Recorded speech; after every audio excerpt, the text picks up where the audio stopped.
Meanwhile, armed groups in Iraq that are linked to Iran have released video they say shows their recent attacks on US targets. The pictures from the Iraqi Hezbollah brigades come from cameras mounted on drones. They appear to show low-altitude strikes on the US Victory military base near Baghdad airport on Saturday. After the attack, the US Embassy in Baghdad called for American citizens to immediately leave Iraq, saying there's a significant threat of attack. And in the last hour, there are reports of multiple homes being damaged by a drone strike in Erbil. Residents say the civilian area was hit just after midnight and there are no airports or military bases nearby. Let's now bring in Mahmoud Abdel Wahad, who's live for us in the Iraqi capital, Baghdad.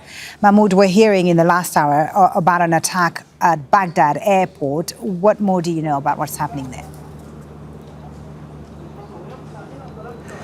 Well, fully, this is exactly the same location that was targeted earlier today in the morning. So twice, two attacks targeting the Victory base or Camp Victory, which is home to US and Iraqi military personnel as well as military advisors. This place is used as a logistic support to the US Embassy in Baghdad.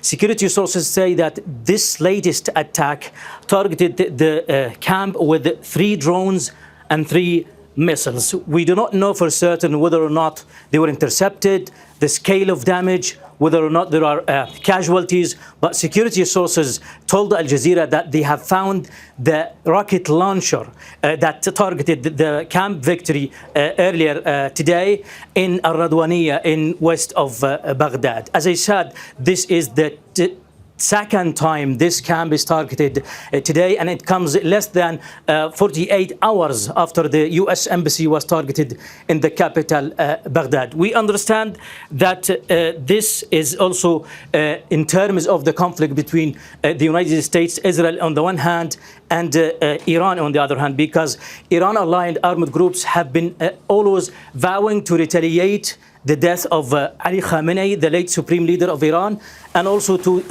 take revenge on the US interests in the region as long as the campaign on Iran continues. In another location, a counterattack happened, namely in Kirkuk, north of Iraq.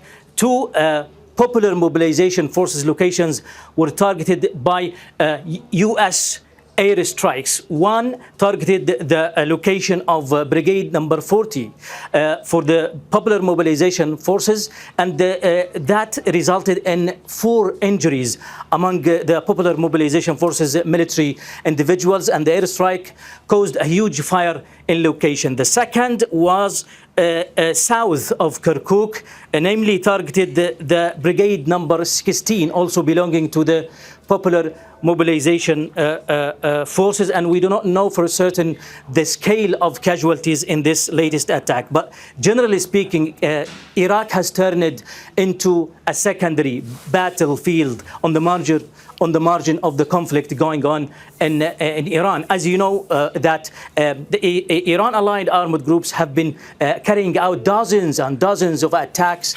against US military bases, right, US facilities, and even the consulate in Erbil and the embassy in Baghdad. But for certain, the government now has warned several times Iraq cannot be a ground to settle scores, but unfortunately this is the case now.